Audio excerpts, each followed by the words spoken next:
Hello दोस्तों, कैसे हैं आप सभी का स्वागत है एक बार फिर से आज की जीके जीएस पार्ट 2 की क्लास में, जिसमें आप सभी को जीके जीएस के मिक्स क्वेश्चन करवाए जाते हैं जो आप सभी की प्रीवियस ईयर परीक्षाओं में पूछे जा चुके हैं। तो ये सेशन आप सभी के लिए एसएससी जीडी, यूपी लेखपाल और आरआरबी ग्रुप डी के लिए इम्पॉर्टेंट होने वाला है। साथ ही साथ ये सेशन आप सभी के लिए अन्य परीक्षाओं के लिए भी इम्पॉर्टेंट होने वाला है, क्योंकि जीएस जीके का सेशन आप सभी के लिए हर एक परीक्षा के लिए बहुत ही महत्वपूर्ण है। ये सिलेबस में आप सभी के प्रत्येक परीक्षा में होता है। तो आप सभी से रिक्वेस्ट है कि इस वीडियो को पूरा देखें, जिससे आप सभी को हमारे द्वारा जो भी जानकारी दी जा रही है आसानी से प्राप्त हो सके।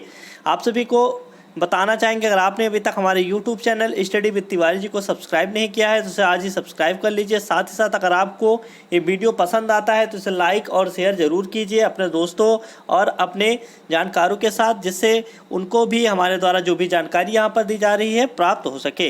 तो आज के हम सेशन की करते हैं शुरुआत। क्लास 2 का है आप सभी का वीडियो, जिसमें आप सभी को 30 क्वेश्चन बताए जाएंगे।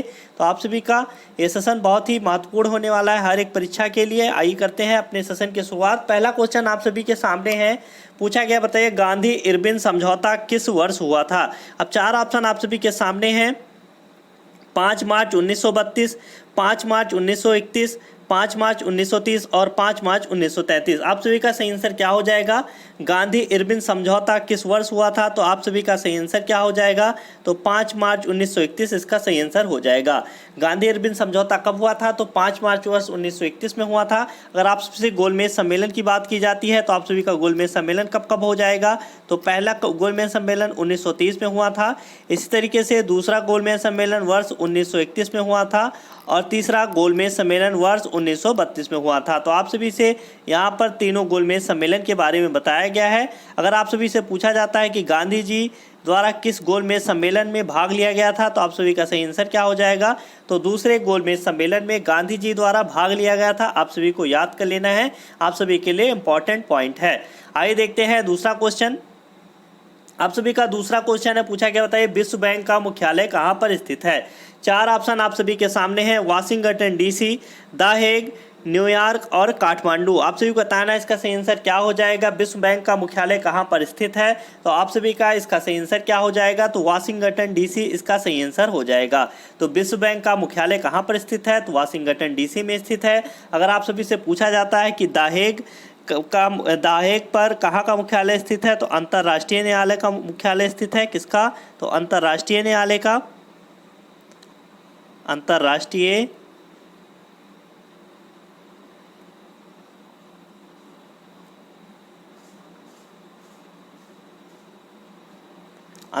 न्यायालय का मुख्यालय कहाँ पर स्थित है? तो आप सभी का हो जाएगा द हेग में। अगर आप सभी से पूछा जाता है कि सार्क का मुख्यालय कहाँ पर स्थित है, किसकी बात की जाती है? सार्क की। सार्क में सदस्य देशों की संख्या कितनी है? तो 8 हो जाएगी। आप सभी को ये भी याद कर लेना है। तो सार्क का मुख्यालय कहाँ पर स्थित है? तो आप सभी का सही आंसर क्या हो जाएगा? तो काठमांडू हो जाएगा। तो आप सभी को याद कर लेना है। विश्व बैंक का मुख्यालय कहाँ पर स्थित है? तो वाशिंगटन डीसी हो जाएगा। अगर आप सभी से पूछा जाता है कि अंतर्राष्ट्रीय न्यायालय का मुख्यालय कहाँ पर स्थित है, तो द हेग नीदरलैंड हो जाएगा। अगर आप सभी से पूछा जाता है कि सार्क का मुख्यालय कहाँ पर स्थित है, तो आप सभी का सही आंसर क्या हो जाएगा? तो काठमांडू हो जाएगा। आइए देखते हैं तीसरा क्वेश्चन। पूछा गया, बताइए नीति आयोग का अध्यक्ष कौन होता है। 4 ऑप्शन आप सभी के सामने है। राष्ट्रपति, उपराष्ट्रपति, प्रधानमंत्री और वित्त मंत्री। आप सभी को बताना है इसका सही आंसर क्या हो जाएगा। नीति आयोग का अध्यक्ष कौन होता है? तो आप सभी का सही आंसर क्या हो जाएगा? तो प्रधानमंत्री इसका सही आंसर हो जाएगा। तो नीति आयोग का अध्यक्ष प्रधानमंत्री होता है। अगर आप सभी से पूछा जाता है कि नीति आयोग की स्थापना कब हुई थी, तो 1 जनवरी वर्ष 2015 में नीति आयोग की स्थापना हुई थी। अगर आप सभी से अध्यक्ष की बात की जाएगा तो प्रधानमंत्री कौन हो जाएंगे? तो नरेंद्र मोदी इसके अध्यक्ष हो जाएंगे। तो आप सभी को याद कर लेना है कौन, तो नरेंद्र मोदी इसके अध्यक्ष हो जाएंगे। अगर आप सभी से पूछा जाता है कि इसके CEO कौन है, तो आप सभी का सही आंसर क्या हो जाएगा? आप सभी से पूछा जाएगा CEO कौन है, तो आप सभी का सही आंसर हो जाएगा अमिताभ कांत।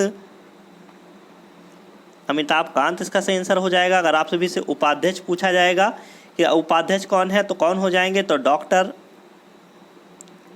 राजीव कुमार इसका सही आंसर हो जाएगा। तो आप सभी को याद कर लेना है राजीव कुमार कौन हो जाएंगे, तो इसके उपाध्यक्ष हो जाएंगे।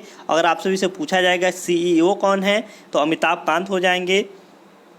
अगर आप सभी से पूछा जाता है कि वर्तमान में अध्यक्ष कौन है तो नरेंद्र मोदी हो जाएंगे। अगर पूछा जाएगा कि इसकी स्थापना कब हुई थी तो 1 जनवरी वर्ष 2015 में इसकी स्थापना हुई थी। आप सभी को याद कर लेना। तो जो भी टॉपिक यहाँ पर आप सभी से इसे इम्पॉर्टेंट पॉइंट थे आप सभी से डिस्कस किए गए हैं, आप सभी को याद कर लेना है। आइए देखते हैं चौथा नंबर क्वेश्चन। आप सभी से पूछा गया, बताइए अर्थशास्त्र का जनक किसे कहा जाता है। 4 ऑप्शन आप सभी के सामने हैं, एराटोस्थेनीज, एडम स्मिथ, मैकियावेली और अरस्तू। आप सभी को बताना है इसका सही आंसर क्या हो जाएगा। तो अर्थशास्त्र का जनक किसे कहा जाता है, तो आप सभी का सही आंसर क्या हो जाएगा, तो एडम स्मिथ इसका सही आंसर हो जाएगा। तो एडम स्मिथ को अर्थशास्त्र का जनक कहा जाता है, आप सभी को याद कर लेना है। 5वां नंबर क्वेश्चन देखते हैं। आप सभी से अगर पूछा जाएगा कि एडम स्मिथ की बुक का नाम क्या है, तो आप सभी को याद कर लेना है एडम स्मिथ की बुक का नाम क्या है। तो आप सभी को बताना चाहेंगे इनकी बुक का नाम है वेल्थ ऑफ नेशन। तो आप सभी को याद कर लेना है वेल्थ ऑफ नेशन इनकी बुक का नाम हो जाएगा। क्या हो जाएगा, वेल्थ ऑफ नेशन। तो आप सभी को याद कर लेना। अगर आपके सभी के पेपर में आता है कि वेल्थ ऑफ नेशन पुस्तक के लेखक कौन है, तो आप सभी का सही आंसर क्या हो जाएगा, तो एडम स्मिथ इसका सही आंसर हो जाएगा। तो आप सभी को याद कर लेना है Adam Smith wealth of nation के लेखक हैं और अर्थशास्त्र का जनक आप सभी से पूछा जाता है आपके पेपर में, तो इसका सही आंसर क्या हो जाएगा, तो एडम स्मिथ हो जाएगा। 5वां नंबर क्वेश्चन देखते हैं। पूछा गया, बताइए शिक्षा किस सूची का विषय है। 4 ऑप्शन आप सभी के सामने हैं, संघ सूची, राज्य सूची, समवर्ती सूची और इनमें से कोई नहीं। तो आप सभी को बताना है इसका सही आंसर क्या हो जाएगा, शिक्षा किस सूची का विषय है। 4 ऑप्शन आप सभी के सामने थे, तो इसका सही आंसर आप सभी का क्या हो जाएगा, तो समवर्ती सूची इसका सही आंसर हो जाएगा। तो शिक्षा किस सूची का विषय है, तो आप सभी का सही आंसर क्या हो जाएगा, तो समवर्ती सूची का हो जाएगा। आप सभी के संविधान में 3 सूचियों का वर्णन किया गया है, जैसा कि आप सभी को यहाँ पर दिखाई पड़ रहा होगा। पहली सूची हो गई संघ सूची, इसी तरीके से दूसरी सूची राज्य सूची है और तीसरी सूची समवर्ती सूची हो जाएगी। अब आप सभी से पूछा जाता है कि इन तीनों सूचियों का वर्णन किस अनुसूची में किया गया है, तो आप सभी का सही आंसर क्या हो जाएगा, तो 7वीं अनुसूची में किया गया है। किसमें, तो 7वीं अनुसूची में इसका वर्णन किया गया है। तो आप सभी को याद कर लेना है 7वीं अनुसूची में इसका वर्णन किया गया है। और अगर आप सभी से पूछा जाता है कि अनुसूचियों की संख्या कितनी है, तो 12 अनुसूचियां हैं आप सभी के संविधान में। और आप सभी से पूछा जाएगा कि जनगणना किस सूची का विषय है, तो आप सभी का सही आंसर क्या हो जाएगा, तो जनगणना किस सूची का विषय है, तो आप सभी का सही आंसर क्या हो जाएगा, तो संघ सूची का विषय है क्या, तो जनगणना आप सभी को याद कर लेना है, आप सभी के पेपर के लिए इंपॉर्टेंट है। आइए देखते हैं 6वां नंबर क्वेश्चन। पूछा गया, बताइए इंडिया हाउस कहाँ पर स्थित है। 4 ऑप्शन आप सभी के सामने हैं, नई दिल्ली, मुंबई, लंदन और पेरिस। इसका सही आंसर आप सभी का क्या हो जाएगा, इंडिया हाउस कहाँ पर स्थित है, तो आप सभी का सही आंसर क्या हो जाएगा, तो लंदन इसका सही आंसर हो जाएगा। आप सभी को मार्क कर लेना है, तो लंदन इसका सही आंसर हो जाएगा, इंडिया हाउस लंदन में स्थित है। आइए देखते हैं 7वां नंबर क्वेश्चन। पूछा गया, बताइए लाफिंग गैस का रासायनिक नाम क्या है। 4 ऑप्शन आप सभी के सामने हैं, sulphur dioxide, nitrous oxide, silver bromide और सिल्वर आयोडाइड। तो इसका सही आंसर आप सभी का क्या हो जाएगा, लाफिंग गैस का रासायनिक नाम क्या है, तो आप सभी का सही आंसर क्या हो जाएगा, तो नाइट्रस ऑक्साइड इसका सही आंसर हो जाएगा। आप सभी को मार्क कर लेना है नाइट्रस ऑक्साइड को। अगर आप सभी से नाइट्रस ऑक्साइड का सूत्र पूछा जाता है, तो आप सभी का सही आंसर क्या हो जाएगा, तो N2O इसका सही आंसर हो जाएगा। सल्फर डाइऑक्साइड का क्या हो जाएगा, तो SO2 हो जाएगा। आप सभी को याद कर लेना है, आप सभी के लिए इंपॉर्टेंट पॉइंट है। अगर आप सभी से पूछा जाता है कि किसमें, तो अम्लीय वर्षा में आप सभी से पूछा जाता है, अम्लीय वर्षा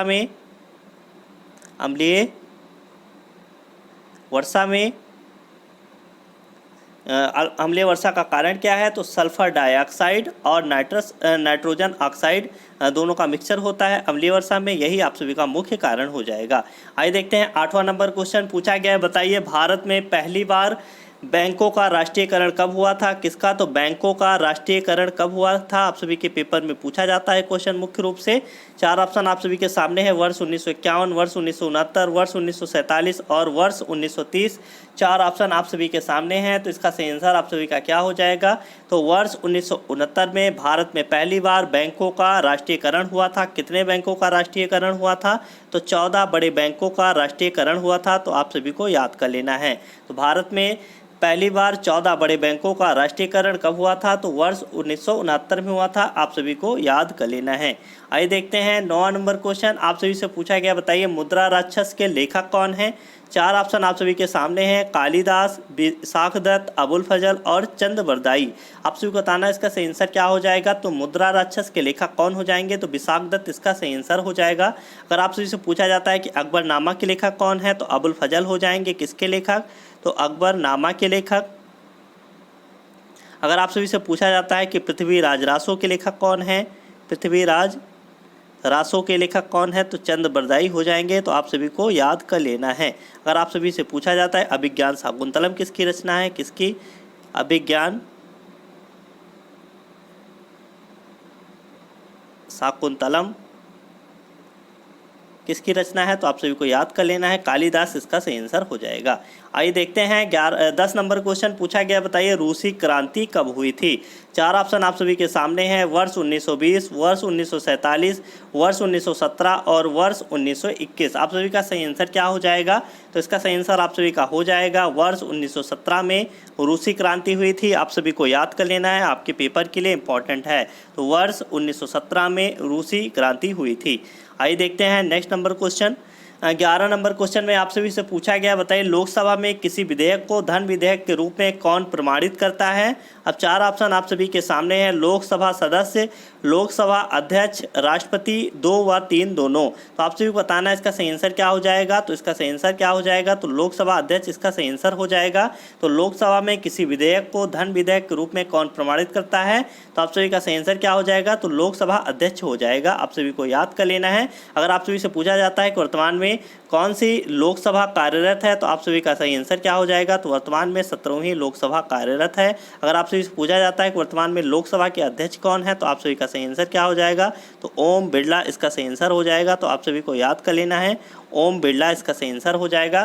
तो आप सभी से अगर पूछा जाता है कि वर्तमान में लोकसभा अध्यक्ष कौन है, तो ओम बिरला हो जाएंगे। आइए देखते हैं 12 नंबर क्वेश्चन पूछा गया, बताइए मोनोजाइट किसका अयस्क है। 4 ऑप्शन आप सभी के सामने हैं, थोरियम, आयरन, कॉपर और कोबाल्ट। 4 ऑप्शन आप सभी के सामने हैं, पूछा गया बताइए मोनोजाइट किसका अयस्क है। तो आप सभी का सही आंसर क्या हो जाएगा, तो थोरियम इसका सही आंसर हो जाएगा। तो मोनोजाइट किसका अयस्क है, तो थोरियम का अयस्क है। आप सभी को मार्क कर लेना है। 13 नंबर क्वेश्चन देखते हैं, पूछा गया बताइए इंग्लैंड के प्रथम प्रधानमंत्री कौन थे। 4 ऑप्शन आप सभी के सामने, Harold Wilson, David Cameron, James कैलाघन और रॉबर्ट वॉलपोल। आप सभी को बताना है इसका सही आंसर क्या हो जाएगा। तो इंग्लैंड के प्रथम प्रधानमंत्री आप सभी से पूछा गया है कि कौन थे, तो इसका सही आंसर क्या हो जाएगा, तो रॉबर्ट वॉलपोल इसका सही आंसर हो जाएगा, जो इंग्लैंड के क्या थे, तो ये प्रथम प्रधानमंत्री थे। आइए देखते हैं 14 नंबर क्वेश्चन पूछा गया, बताइए आज़ाद हिंद फौज का गठन कब हुआ था। अब 4 ऑप्शन आप सभी के सामने हैं, वर्ष 1925 में, वर्ष 1940 में, वर्ष 1942 में और वर्ष 1919 में। तो आप सभी का सही आंसर क्या हो जाएगा, कब आज़ाद हिंद फौज का गठन हुआ था। तो आप सभी का सही आंसर क्या हो जाएगा, तो वर्ष 1942 में आज़ाद हिंद फौज का गठन हुआ था। अगर आप सभी से पूछा जाता है कि भारत छोड़ो आंदोलन कब हुआ था, तो वर्ष 1942 में हुआ था। कब, भारत छोड़ो आंदोलन कब हुआ था, तो आप सभी को याद कर लेना है, भारत छोड़ो आंदोलन कब हुआ था, तो वर्ष 1942 में हुआ था। अगर आप सभी से पूछा जाएगा कि जलियांवाला बाग हत्याकांड कब हुआ था, क्या, तो जलियांवाला बाग हत्याकांड कब हुआ था, तो आप सभी को याद कर लेना है 13 अप्रैल 1919 में जलियांवाला बाग हत्याकांड हुआ था। आप सभी को याद कर लेना है। आइए देखते हैं 15 नंबर क्वेश्चन पूछा गया है, लोधी वंश का अंतिम शासक कौन था। 4 ऑप्शन आप सभी के सामने हैं, बहलोल लोधी, सिकंदर लोधी, इब्राहिम लोधी और आलम खां। 4 ऑप्शन आप सभी के सामने, इसका सही आंसर क्या हो जाएगा, तो इब्राहिम लोधी इसका सही आंसर हो जाएगा। इब्राहिम लोधी के साथ बाबर का युद्ध हुआ था, कब, वर्ष 1526 में बाबर का साथ युद्ध हुआ था। किसका, तो इब्राहिम लोधी का। इस युद्ध को किस नाम से जाना जाता है, तो पानीपत का पहला युद्ध के नाम से जाना जाता है। पानीपत का पहला युद्ध किसके साथ हुआ था, तो बाबर के साथ हुआ था। इसमें बाबर ने इब्राहिम लोधी को हरा दिया था और मुगल वंश की नींव डाली थी। तो आप सभी को याद कर लेना है, पानीपत का प्रथम युद्ध बाबर और इब्राहिम लोधी के बीच में वर्ष 1526 में हुआ था। अगर आप सभी से पूछा जाता है कि लोधी वंश का संस्थापक कौन था, तो बहलोल लोधी को आप सभी को याद कर लेना है। तो लोधी वंश का संस्थापक कौन हो जाएगा, तो बहलोल लोधी हो जाएगा। आइए देखते हैं 16 नंबर क्वेश्चन पूछा गया है, गरसोपा या जोग जलप्रपात किस नदी पर स्थित है। चार ऑप्शन आप सभी के सामने हैं, शरावती नदी पर, नर्मदा नदी पर, महानदी पर, गोदावरी नदी पर। तो आप सभी का सही आंसर क्या हो जाएगा? तो शरावती नदी पर जोग जलप्रपात स्थित है। अगर आप सभी से पूछा जाता है कि गरसोपा या जोग जलप्रपात है कहाँ पर, तो कर्नाटक में स्थित है। आप सभी को याद कर लेना है। तो कर्नाटक राज्य में जोग जलप्रपात स्थित है। किस नदी पर? तो शरावती नदी पर ये जलप्रपात स्थित है। आप सभी को याद कर लेना है। 17वां नंबर क्वेश्चन देखते हैं। पूछा गया, बताइए राष्ट्रीय समुद्र विज्ञान संस्थान कहाँ पर स्थित है? चार ऑप्शन आप सभी के सामने हैं, केरल, तमिलनाडु, गोवा और कर्नाटक। आप सभी को बताना है इसका सही आंसर क्या हो जाएगा। राष्ट्रीय समुद्र विज्ञान संस्थान कहाँ पर स्थित है? तो इसका सही आंसर क्या हो जाएगा? तो गोवा इसका सही आंसर हो जाएगा। तो गोवा में राष्ट्रीय समुद्र विज्ञान संस्थान स्थित है। इसे आप सभी को याद कर लेना, आपके पेपर के लिए मोस्ट इंपॉर्टेंट है। आप सभी से पूछा जाता है गोवा की राजधानी क्या है, तो इसका सही आंसर क्या हो जाएगा? तो पणजी इसका सही आंसर हो जाएगा। अगर आप सभी से पूछा जाता है कि केरल की राजधानी क्या है, तो आप सभी का सही आंसर क्या हो जाएगा? तो तिरुवनंतपुरम इसका सही आंसर हो जाएगा। इसे आप सभी को याद कर लेना है। अगर आप सभी से पूछा जाएगा कि तमिलनाडु की राजधानी क्या है, तो आप सभी का सही आंसर क्या होगा? तो चेन्नई इसका सही आंसर हो जाएगा। अगर आप सभी से कर्नाटक की राजधानी पूछा जाता है तो बंगलोर, इसे आप सभी को याद कर लेना है। तो बेंगलुरु इसका सही आंसर हो जाएगा। आप सभी के लिए इंपॉर्टेंट क्वेश्चन है। आइए देखते हैं 18 नंबर क्वेश्चन। पूछा गया, बताइए भारत का सबसे बड़ा कृषि प्रायोगिक फार्म कहाँ पर स्थित है? चार ऑप्शन आप सभी के सामने हैं, अंबाला, लखनऊ, हिसार और वाराणसी। तो इसका सही आंसर आप सभी का क्या हो जाएगा? भारत का सबसे बड़ा कृषि प्रायोगिक फार्म कहाँ पर स्थित है? तो अंबाला इसका सही आंसर हो जाएगा। तो आप सभी को याद कर लेना है, भारत का सबसे बड़ा कृषि प्रायोगिक फार्म अंबाला में स्थित है। इसे आप सभी को याद कर लेना है। देखते हैं 19 नंबर क्वेश्चन। पूछा गया है, बताइए राज्यसभा का पदेन अध्यक्ष कौन होता है? अब चार ऑप्शन आप सभी के सामने हैं, राष्ट्रपति, उपराष्ट्रपति, प्रधानमंत्री और मुख्य न्यायाधीश। तो आप सभी का सही आंसर क्या हो जाएगा इसका? तो उपराष्ट्रपति इसका सही आंसर हो जाएगा। तो राज्यसभा का पदेन अध्यक्ष उपराष्ट्रपति होता है। अगर आप सभी से पूछा जाएगा कि वर्तमान में इसका पदेन अध्यक्ष कौन है, तो उपराष्ट्रपति वर्तमान में आप सभी के कौन हैं? तो वेंकैया नायडू हैं। आप सभी को याद कर लेना है कौन? तो वेंकैया नायडू हैं वर्तमान में उपराष्ट्रपति भारत के। कौन से नंबर के हैं? तो ये 13वें नंबर के उपराष्ट्रपति हैं। आप सभी को याद कर लेना। अगर आप सभी से पूछा जाता है कि राष्ट्रपति वर्तमान में कौन है, तो आप सभी का सही आंसर क्या हो जाएगा? तो रामनाथ कोविंद हो जाएंगे। रामनाथ कोविंद हो जाएंगे। अगर आप सभी से पूछा जाता है कि किस नंबर के हैं, तो आप सभी को याद कर लेना है, ये 14वें नंबर के भारत के राष्ट्रपति हैं। अगर आप सभी से पूछा जाता है कि वर्तमान प्रधानमंत्री कौन है, तो आप सभी का सही आंसर क्या हो जाएगा? तो नरेंद्र मोदी इसका सही आंसर हो जाएगा। अगर आप सभी से पूछा जाता है किस नंबर के प्रधानमंत्री हैं, तो आप सभी को याद कर लेना, ये 15वें नंबर के प्रधानमंत्री हैं। इसी तरीके से अगर आप सभी से पूछा जाएगा कि वर्तमान में भारत के मुख्य न्यायाधीश कौन है या सुप्रीम कोर्ट के मुख्य न्यायाधीश कौन है, तो आप सभी का सही आंसर क्या हो जाएगा? तो NB रमन इसका सही आंसर हो जाएगा। आप सभी को याद कर लेना है NB रमन को। अगर आप सभी से पूछा जाता है ये किस नंबर के मुख्य न्यायाधीश हैं, तो 48वें मुख्य न्यायाधीश हैं। आप सभी को ये भी याद कर लेना है। आइए देखते हैं 20वां नंबर क्वेश्चन। पूछा गया, बताइए भारत में प्रतिवर्ष सेना दिवस कब मनाया जाता है? चार ऑप्शन आप सभी के सामने हैं, 15 जनवरी, 8 अक्टूबर, 4 दिसंबर और 1 दिसंबर। तो आप सभी का सही आंसर क्या हो जाएगा इसका? बात किसकी की जा रही है? तो सेना दिवस की बात की जा रही है। तो आप सभी का सही आंसर क्या हो जाएगा? तो 15 जनवरी इसका सही आंसर हो जाएगा।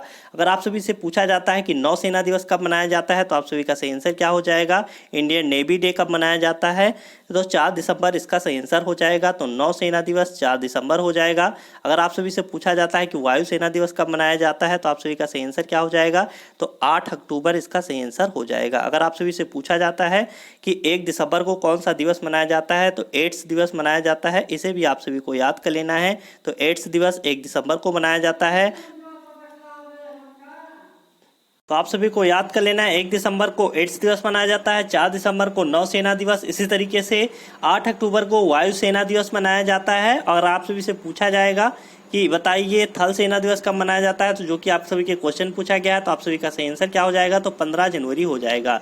तो थल सेना दिवस कब मनाया जाता है? तो 15 जनवरी को मनाया जाता है। इसे आप सभी को याद कर लेना है। जो भी दिवस आप सभी से डिस्कस किए गए हैं, आप सभी के पेपर के लिए इंपॉर्टेंट है। आइए देखते हैं 21 नंबर क्वेश्चन। आप सभी से पूछा गया, बताइए रक्तदाब धमनियों में कैसा होता है?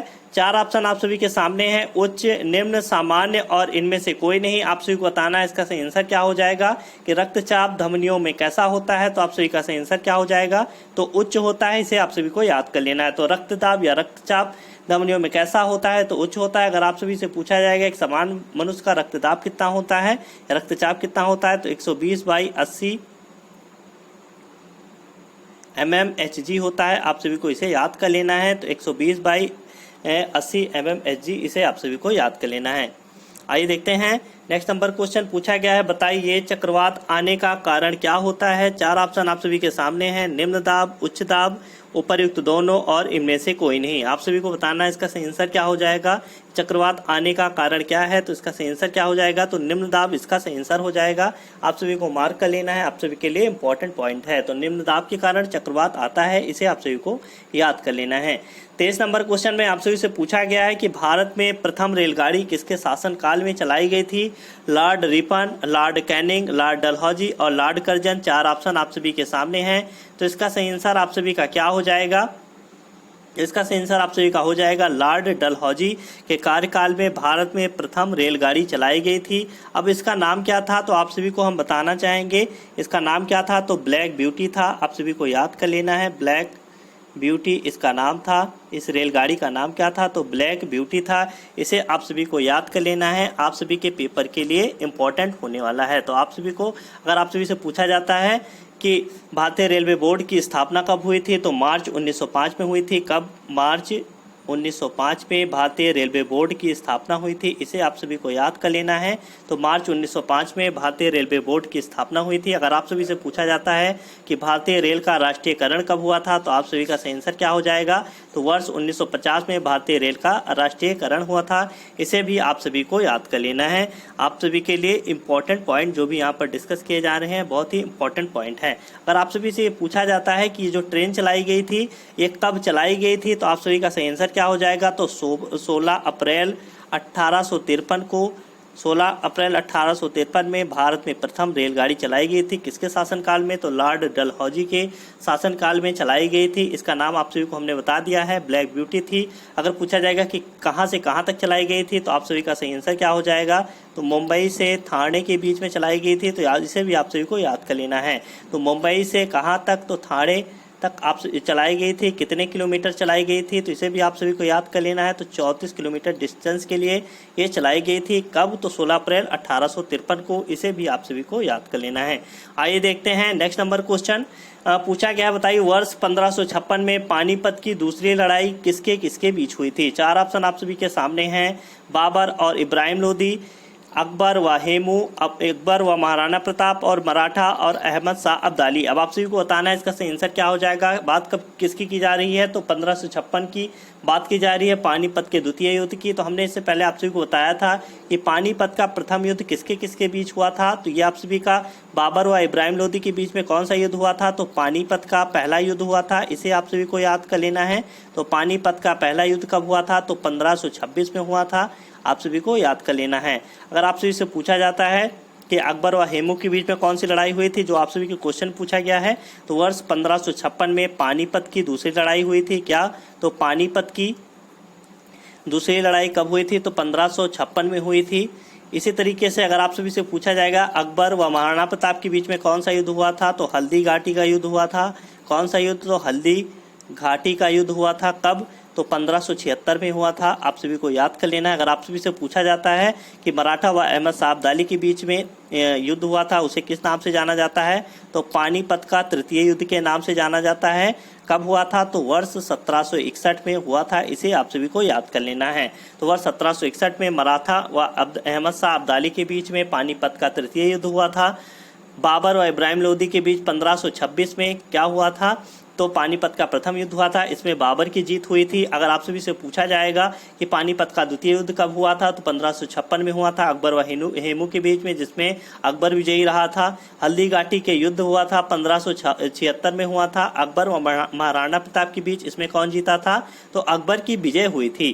पानीपत का तृतीय युद्ध हुआ था वर्ष 1761 में। इसमें किसकी विजय हुई थी, तो आप सभी को याद कर लेना है, अहमद शाह अब्दाली इसमें जीत गया था। आइए देखते हैं 25 नंबर क्वेश्चन पूछा गया गया है बताइए मानसरोवर झील कहाँ पर स्थित है। 4 ऑप्शन आप सभी के सामने हैं, बांग्लादेश, नेपाल, तिब्बत और भूटान। 4 ऑप्शन आप सभी के सामने हैं। तो इसका सही आंसर क्या हो जाएगा, तो तिब्बत इसका सही आंसर हो जाएगा। तो मानसरोवर झील कहाँ पर स्थित है, आप सभी को याद कर लेना है। तो तिब्बत में मानसरोवर झील स्थित है, आप सभी को याद कर लेना है। आइए देखते हैं 26 नंबर क्वेश्चन पूछा गया, बताइए विजयनगर किस नदी के किनारे स्थित है। 4 ऑप्शन आप सभी के सामने है, क्षिप्रा, गोदावरी, तुंगभद्रा और कृष्णा। तो इसका सही आंसर आप सभी का क्या हो जाएगा, विजयनगर किस नदी के किनारे स्थित है। तो आप सभी का सही आंसर क्या हो जाएगा, तो तुंगभद्रा इसका सही आंसर हो जाएगा। अगर आप सभी से क्षिप्रा की बारे में बात की जाती है कि क्षिप्रा की नदी के किनारे कौन सा शहर स्थित है, तो इसका सही आंसर क्या हो जाएगा, तो उज्जैन इसका सही आंसर हो जाएगा। अगर आप सभी से पूछा जाता है कि गोदावरी नदी के किनारे कौन सा शहर स्थित है, तो नासिक जो कि महाराष्ट्र में स्थित है, आप सभी को याद कर लेना है। तो नासिक गोदावरी नदी के किनारे स्थित है, उज्जैन क्षिप्रा नदी के किनारे स्थित है, इसे आप सभी को याद कर लेना है। 27 नंबर क्वेश्चन देखते हैं, पूछा गया है बताइए बहमनी राजाओं की राजधानी क्या थी। बहमनी राजाओं की राजधानी क्या थी। 4 ऑप्शन आप सभी के सामने हैं, गुलबर्गा, विजयनगर, इंद्रावती और वैशाली। आप सभी को बताना है इसका सही आंसर क्या हो जाएगा कि बहमनी राजाओं की राजधानी क्या थी। तो आप सभी का सही आंसर क्या हो जाएगा, तो गुलबर्गा को आप सभी को मार्क कर लेना है, आप सभी के लिए इंपॉर्टेंट पॉइंट है। तो ऐसा कि आप सभी इससे पहले पूछा गया था कि विजयनगर किस नदी के किनारे स्थित है, तो इसका सही आंसर क्या था, तो तुंगभद्रा था। और 27 नंबर क्वेश्चन का सही आंसर क्या हो जाएगा, तो गुलबर्गा इसका सही आंसर हो जाएगा। आइए देखते हैं 28 नंबर क्वेश्चन पूछा गया, बताइए रेबीज नामक रोग किसके कारण होता है। 4 ऑप्शन आप सभी के सामने हैं, जीवाणु, बैक्टीरिया, कवक और विषाणु। 4 ऑप्शन आप सभी के सामने हैं। पूछा गया है रेबीज नामक रोग किसके कारण होता है, तो इसका सही आंसर आप सभी का क्या हो जाएगा, तो विषाणु यानी वायरस के कारण। किसके कारण, वायरस के कारण रेबीज रोग होता है। किसके, तो कुत्ते या बिल्ली या बंदर इस इत्यादि के काटने से रेबीज नामक रोग होता है, इसे आप सभी को याद कर लेना है। तो रेबीज नामक रोग किसके कारण होता है, तो विषाणु के कारण होता है, इसे आप सभी को याद कर लेना है। आइए देखते हैं next number question. 29 number question में पूछा गया है कि बताइए कि मानव का ये सामान्य रक्तदाब कितना होता है। इससे पहले हमने आप सभी से डिस्कस किया था, जब आप सभी से पूछा गया था कि मानव में रक्तदाब कैसा होता है या रक्तदाब धमनियों में कैसा होता है, आप सभी से ऐसा क्वेश्चन पूछा गया था। तो उसका सही आंसर उच्च था, उसमें हमने आप सभी को बताया था। तो मानव का सामान्य रक्तदाब कितना होता है, 120/80 mmHg, 80/120 mmHg, 140/60 mmHg और 110/70 mmHg। 4 ऑप्शन आप सभी के सामने हैं। तो इसका सही आंसर आप सभी का क्या हो जाएगा, तो 120/80 mmHg इसका सही आंसर हो जाएगा। ये मानव का सामान्य मानव का रक्तदाब होता है, इसे आप सभी को याद कर लेना है, आपके पेपर के लिए इम्पोर्टेंट पॉइंट है। आइए देखते हैं लास्ट नंबर क्वेश्चन जो आप सभी से पूछा गया है कि बताइए शहद में मुख्यतः क्या पाया जाता है। 4 ऑप्शन आप सभी के सामने हैं, प्रोटीन, वसा, कार्बोहाइड्रेट और इनमें से कोई नहीं। तो इसका सही आंसर आप सभी का क्या हो जाएगा, शहद में मुख्यतः क्या पाया जाता है। तो इसका सही आंसर आप सभी का क्या हो जाएगा, तो कार्बोहाइड्रेट इसका सही आंसर हो जाएगा। तो शहद में मुख्य रूप से कार्बोहाइड्रेट पाया जाता है, इसे आप सभी को याद कर लेना है। तो आज के लिए इस सेशन में इतना ही। इस सेशन को देखने के लिए आप सभी का बहुत बहुत धन्यवाद। आप सभी से आज 30 क्वेश्चन डिस्कस किए गए हैं, साथ ही साथ उसकी एक्सप्लेनेशन भी एक ज़बरदस्त तरीके से दी गई है, जिससे आप सभी के पेपर में जो भी क्वेश्चन बनते हैं यहीं से पूछे जाएंगे। तो ये सीरीज़ आप सभी की अनलिमिटेड दिनों तक चलने वाली है, इसका कोई अंत नहीं है। आप सभी की परीक्षा के लिए मोस्ट इंपॉर्टेंट होने वाली रोज़ आप सभी से 30 क्वेश्चन डिस्कस किए जाएंगे। ये क्लास 2 का वीडियो था, इससे पहले क्लास 1 का वीडियो हमने आप सभी के लिए अपलोड कर दिया है। तो अगर आपने अभी तक उसे नहीं देखा है तो लिंक आप सभी को डिस्क्रिप्शन में मिल जाएगी, साथ ही साथ आप सभी को आई बटन में भी लिंक मिल जाएगी, तो वहाँ से आप सभी पहले वीडियो तक पहुँच सकते हैं। उसमें भी हमने आप सभी को 30 क्वेश्चन करवाए हैं। तो जो भी क्वेश्चन आप सभी की परीक्षा में बनने वाले हैं यहीं से बनेंगे। जो भी आप सभी से डिस्कस किया जा रहा है यही सब क्वेश्चन आप सभी की परीक्षा में आते हैं। तो आप सभी को कहीं पर भागने की ज़रूरत नहीं है। इस 30 क्वेश्चन को ध्यान से देख लेना है, जो भी एक्सप्लेनेशन आप सभी को बताई जाती है उसे भी आप सभी को ध्यान से देख लेना है, उसी से आप सभी के क्वेश्चन मिलने वाले हैं। 3 लिंक आप सभी को दी गई है, इसे आप सभी को PDF मिलने के बाद सब्सक्राइब कर लेना है हमारे चैनल को, और साथ ही साथ फेसबुक पेज को फॉलो कर लेना है और हमारे टेलीग्राम चैनल से ज्वाइन हो जाना है। तो आज के सेशन में इतना ही। आप सभी को मिलेंगे क्लास 3 के वीडियो में, जिसमें आप सभी को फिर से 30 क्वेश्चन बताए जाएंगे। तो आज के लिए इतना ही। धन्यवाद आप सभी का इस वीडियो को देखने के लिए। एक बार फिर से आप सभी से हम क्लास 3 के वीडियो में मिलेंगे। तब तक के लिए नमस्कार, जय हिंद।